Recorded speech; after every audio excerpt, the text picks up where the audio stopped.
Welcome, dear friends. Here we are, another Tuesday, another study of the Spiritist magazine.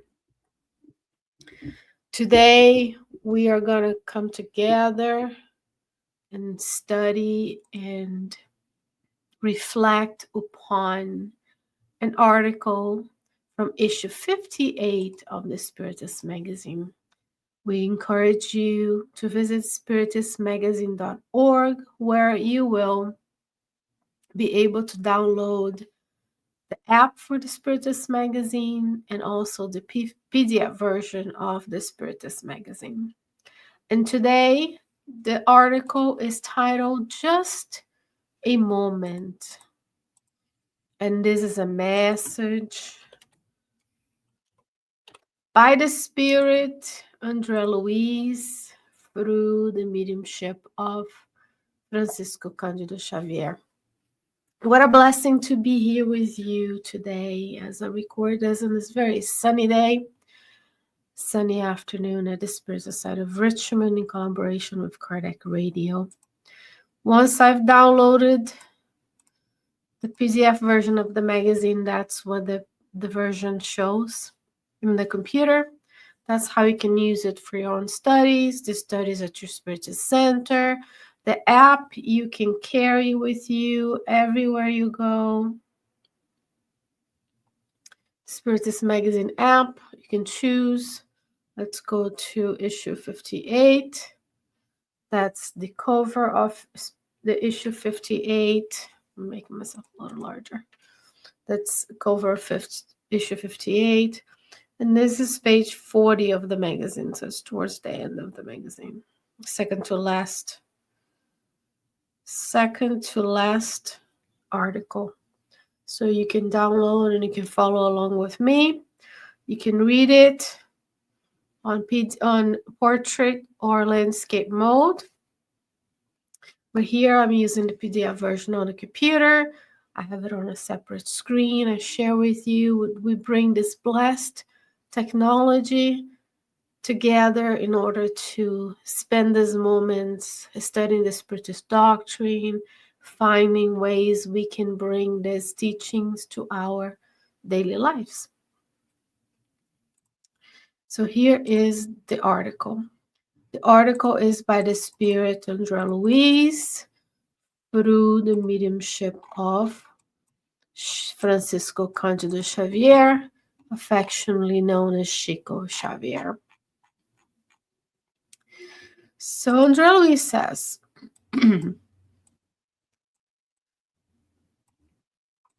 we always like to share only one paragraph at a time. We want to focus on one message at a time. And making the window smaller allows us to have it really large for those watching who are listening. We have a small image on my camera to the left side of the screen and the big font in the middle for the text. We normally read it and we think about how we can apply the teachings to our daily lives. So André Luiz tells us, before denying yourself to the appeals of charity, meditate for a moment on the afflictions of others. Imagine yourself in place of those who suffer. Observe the brothers or sisters relegated to the sufferings of the street and suppose yourself constrained to the similar situation. So, first call of the day, right, of the text. Have you put yourself in the shoes of others? When was the last time you looked at a situation and thought to yourself, how would I feel if fill in the blanks? Here, he's asking us, meditate on the afflictions of others. Really think about this. He used the word afflictions, plural. There are many afflictions in today's world.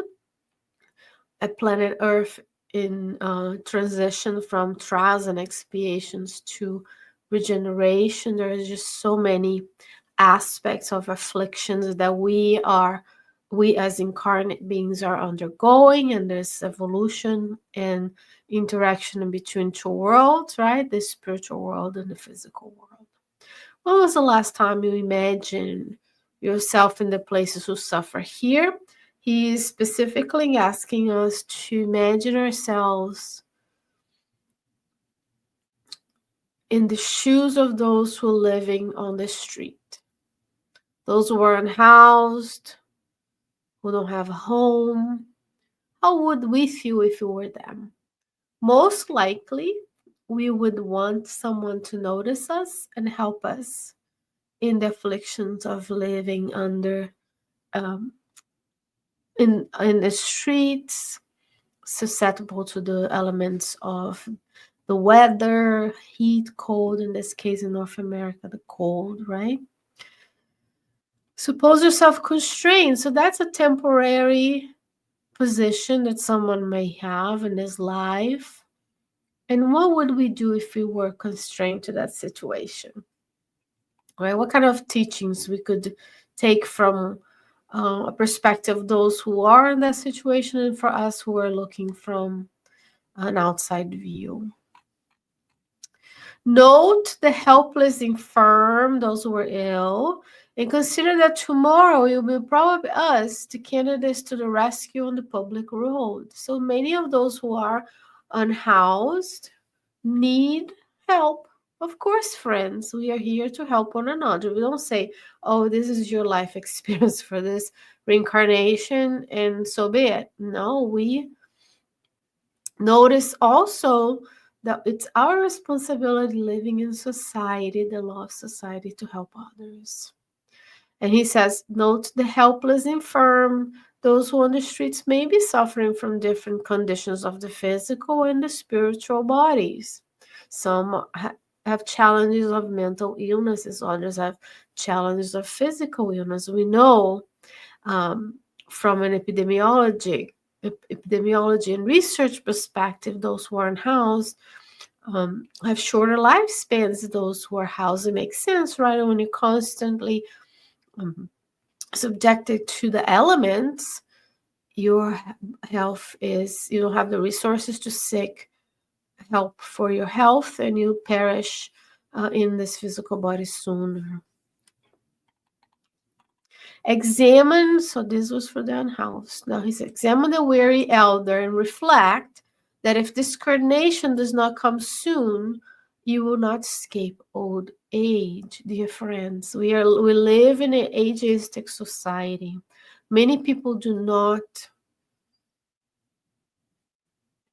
respect or honor the elders anymore. We only want to be young, surgeries, plastic surgery, Botox, all kinds of things. There's nothing wrong with improving your appearance. Of course, it helps with self-esteem, it helps us in the world, but we need to look at those who are older in the physical body and reflect, if I don't die tomorrow, I will be old as well. Remember when we started the text by saying what? Meditate for a moment on afflictions of others. So if we were older and less capable in our physical bodies, how would we want others to do towards us, to treat us, right? What kind of infrastructure do we want so that the elderly can have a better life and help us with their wisdom, with the experience and knowledge they've acquired through the decades? Contemplate the needy children, remembering our own children. So there are many in the world who are young, right? We know that there's a lot of children being born every day in all places of the planet. And it's our duty to remember them, to see those who are in need and think, this could be my child. If I was the parent of those who are having a hard time caring for their young, what kind of help could be of use, right? We want to apply these teachings in our daily lives. When the ambulance glides along with you, right? Sometimes you're driving and you hear the ambulance, and many people Don't even stop anymore for the ambulance. We need to stop right away and let them go. The fire department. Why? Because imagine if we were the ones in the ambulance. We wanted the first responders to get to us sooner, to help us with our ailments, to get to the hospital in an emergency sooner. So thinking of others. When the ambulance glides along with you carrying the anonymous sick, ponder that perhaps an extremely dear relative of ours finds himself or herself groaning inside of it.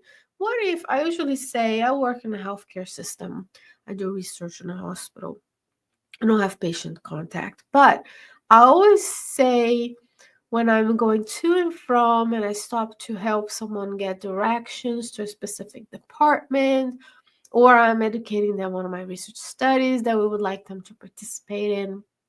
And I think, what would I do if this was my loved one? If it was my parent, if it was my child, would I want the ambulance to go faster? Yes. Would I want someone to stop and help? Yes. So let's think about it. One day we might be the ones in the ambulance, and we want others on the street to do us the courtesy, and the law is the law to yield to those who are in emergency vehicles, right? Patiently listen to the companions left in the shadow of great misfortune, and remember that in the near future, it is possible that we'll be crossing the same difficulty. So if we were undergoing a difficult time in our lives, wouldn't we want someone to listen to us? The title of the message is Just a Moment. It takes just a moment to reflect on the afflictions of others, on seeing those afflictions all around us, homelessness, needing things in childhood and not having the resources, being ill, being lonely. Those are afflictions. It takes us just a moment to reflect that this could be us. This could be us. Look at the multitude of ignorant and weak, weary and unhappy, judging yourself amongst them, and mentalize the gratitude you would feel in the face of the crumb of love that someone offered. One of the epidemics of our time is an epidemic of loneliness. Our comforts of modern life, to include our cell phones, where you might be listening to me, our computers, the fact that we can have things shipped to us, things delivered to us, moving away from family has created an epidemic of loneliness. We are unable to see others and be together. And maybe for you, we only take a moment to smile, to ask how they're doing, to say the name of the cashier at the store, to acknowledge that they are human beings just like you and I. But for them, imagine the gratitude they feel when they feel seen. So we look at a multitude of ignorant, weak, weary, and unhappy, knowing that someday we may be the ignorant, weak, weary, and unhappy. Right? Imagine 10 years ago, you have different difficulties, you felt tired, you felt unhappy. Then today, you might be ignorant, meaning you don't know of certain things. You might feel weak because you're undergoing an illness. And then we want others to see us with the eyes of compassion, understanding, non-judgmental, right? We are different. We think different things. We experience different things. Think about all of these for a moment, and you will recognize that charity for all of us is a simple obligation. Friends, we are obliged to help others through charity. The physical charity of giving someone food, medicine, clothing, to provide housing, to have societal networks where we contribute to the benefit of others who have less than we do. To those who more, a lot were given, a lot will be asked of them. Jesus didn't have anything, and in 3 years of his apostolate, he gave us so much, and he continues to give us since the formation of the earth. For over 4.5 billion years ago, he was there with the superior spirits planning for Mother Earth. So today we could be here together. What kind of generous heart is that? And he says, charity is simple obligation, says Andrea Luiz, not me or you, says Andrea Luiz. So today we are encouraged for just a moment to look around and see who is in need in your community, inside of our house. And friends, sometimes the charity that we need starts inside of our home. It starts for us saying, these are our values as a family, which include, by the way, bringing ourselves to religious institutions. I don't want to make people go. I don't want my children. When are they going to go if not when they're young under your tutelage? Because once they're bigger, they're going to be what? Influenced by their peers if you are not the main pillar of safety for that child. So when we teach them from young, when we are there at the center, at the church, at the temple, we're there, it's like a calm moment. That's the charity you're providing for your family, because the superior spirits are there helping. We're learning to be patient. We're learning to understand it's not only about us, it's about others, that there is a structure to everything. There's the calm moment where every week I know I can go to a place of worship and be blessed by the superior spirits who are there. And that is, of course, we always bring it to our spiritist centers, but of course, many more other types of religious and spiritual institutions are present in the earth than spiritist centers. So if you're blessed with a spiritist center in your city, do the best you can to be there all the time they're open, to bring your children with you, to donate, because the spiritist center doesn't live off air, to donate your time, to bring in the resources. It's a simple obligation with your charity. Sometimes the charity we need to do is inside our homes. That starts with that foundation of knowing of the spiritual principles, so that once we grow up, when they grow up, they have that touchstone. It's not about forcing people to do different things, but it's, you are under my tutelage on Sundays, on Saturdays, on Fridays, or whenever we go there and we stay there and we learn together. And then during the week, what do? We go to school, we go to work, rain, shine, or snow, right? So it's one more pillar. We nourish the physical, we nourish the intellectual, we go to work, and then we nourish the spiritual by going to the Spiritist Center, for example. And then we do charity in between. We look at our friends. We look at the colleagues of our children in schools, anybody in need of help. We look at the unhoused. We look at those who are ill. Can we say prayers for them? Can we give physical things for them? Can we volunteer at the food bank once a month, or distribute the food for the homeless? Whatever your activity is. So charity is our obligation, because we were given so much, and much will be asked of us. And who's going to ask, friends, if we don't take this moment to reflect upon how I can help others? Because if I were in that situation, I would like to be helped. Our own conscience. God is not there writing who is naughty or nice. That's Santa Claus, the elf. But our own conscience, we will know, I wasted the time, the precious resource, the talent of time that God gave me, because I was enmeshed in the temptations of the physical world, to travel more, to do more, to more activities. I need to be overexcited at all times, stimulated, can't be calm because of everybody else is doing, because my friends' kids are doing, because my friends are from Instagram, right? So there are many more opportunities for distractions and deviations from our reincarnatory plan than they are for us to stay on track. So for just a moment, let's reflect. When we see the afflictions of the world, how we would like to be treated if we were in their position, and therefore that guides our actions for today, for the rest of the week, and the rest of the year. This message is from the book Stigmata by several spirit authors through Chico Xavier. Kardec Radio Team translated it and used it for the program Morning Prayer by Vanessa Anceloni.